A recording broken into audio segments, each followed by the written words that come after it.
From the Weather NorCal Command Center, this is your afternoon update. Your weekend weather update is made possible by Caltrans District 2. Hey folks, good afternoon. Those showers still lingering across the area, some of those filtering into the valley, but mostly staying north of Redding up into Shasta County as well, and Siskiyou County, as well as portions of the eastern mountains. But we're starting to see some of that development here as of midday of that convection, right? That monsoon moisture taking hold. Now temperatures across the area will be in the upper 90s, lower 100s today, so plenty of energy for those storms to work with. And of course you can see wrapping around the valley, pretty good chances of those developing. Let me show you what I'm talking about. In this atmosphere, the conditions are fairly favorable, right? And so the Futurecast here has a pretty good handle on things. We just saw that on the observed radar. And this model going out here through the rest of the day and into this evening has some stuff continuing to develop out in Modoc County on the eastern mountains from Lassen to Plumas County, lifting north here with time. Again, mostly an East Mountains issue. Eastern Siskiyou County, Modoc County, these mountains. The 395 corridor really is kind of the best way to put it in terms of those best rain chances and those thunderstorm chances. Then as we head through tonight, through tomorrow, well, the rain chances start to taper off, and I think our Sunday's pretty much fine. I mean, as a precautionary measure, can I totally 100% say it's going to be dry?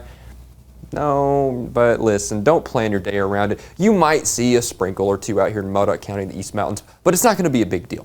I think tomorrow looks a lot better out here, but you can still see some of those clouds pop up.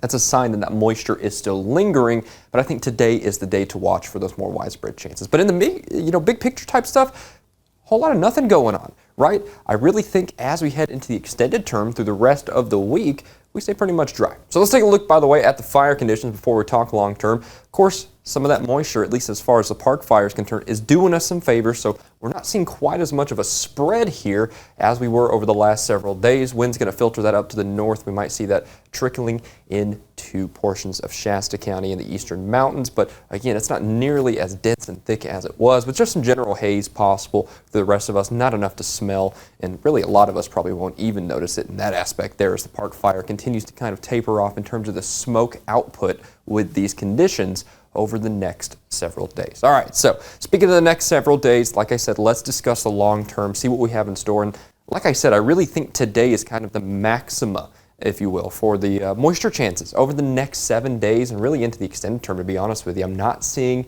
any signs of life there as we head through tomorrow. Upper 90s, lower 100s in Trinity County.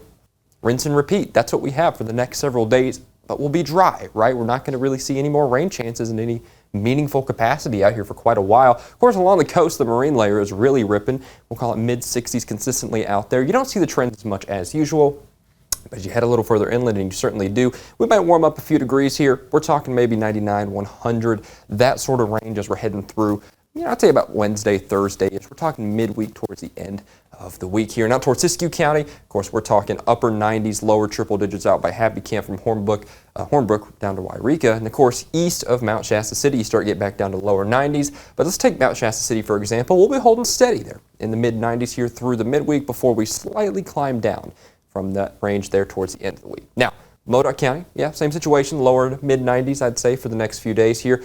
Again, I think Wednesday, Thursday, Friday, there's a kind of slow, steady trend downward, but it's not really enough to make a huge difference, but I think it'll be noticeable here in the big picture. Eastern Mountains, Plumas County, same story there. We kind of creep back up to the upper 90s here. But check it out by the end of the week, and by the time I'm talking to you next weekend, I think we might be talking about a little bit cooler temperatures than what we're seeing now. Same situation here in the valley, from Corning all the way down to Biggs and Gridley. Yeah, triple digits are going to be sticking around for the rest of this week here, at least through Thursday. But notice by the end of the week, we kind of get back down to that upper 90s range as opposed to consistent triple digits. So that's kind of that trend that I was talking about, that slight hint of a little bit of a cool down in the extended term. Lakehead, Red Bluff, all the way down here from the northern portions of the valley, it's the same story. We'll call it about 100 to 103 for the next few days, but maybe some upper 90s in that same time frame I was talking about, with Friday-ish, Saturday, towards the end of the week, with the possibility of that cool down. Thanks for joining me for this forecast update. Fresh from the NorCal Command Center. I'll be back with you at 6 for more, and I'll speak to you then.